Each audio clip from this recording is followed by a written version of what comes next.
The client AR is designed to keep track of all of the client balances due.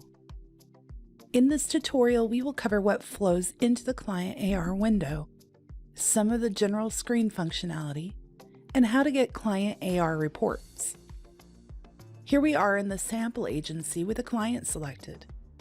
We can tell right from this screen that this client has had client AR in the past, as they have an AR chart number assigned.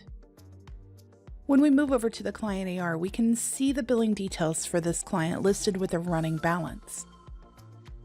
These items listed are primarily sourced from agency bill policies, but can also be a result of a payment, an opening balance, or a client AR adjustment. You will notice that this screen's running balance may include pre-posted items for future dates, and that these future due entries will not be included in the aging ranges displayed at the bottom of the screen.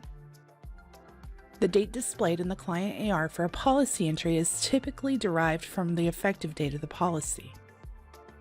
An exception to this rule is that if you've entered a first payment date, which will override the effective date to become the date of the client AR entry. This is a common practice when entering audit transactions.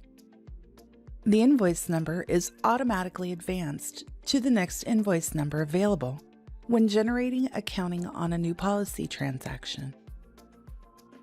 This invoice number can be overwritten by simply typing over it, though the entry must be numeric and you will need to be sure to not surpass your invoice number range currently in use, as it will always look for the highest value and use the next number when generating your next policy.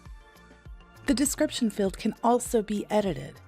This is helpful if you have specific wording you need on your invoice or wish to make more detailed notes on a payment or adjustment. You will notice to the far right is a paid column. The paid column is available to help you simplify your view and statement reporting. You can mark an item as paid by double-clicking in the paid column, which enters the value of true. Make sure as you do this that the items you mark true equal to 0.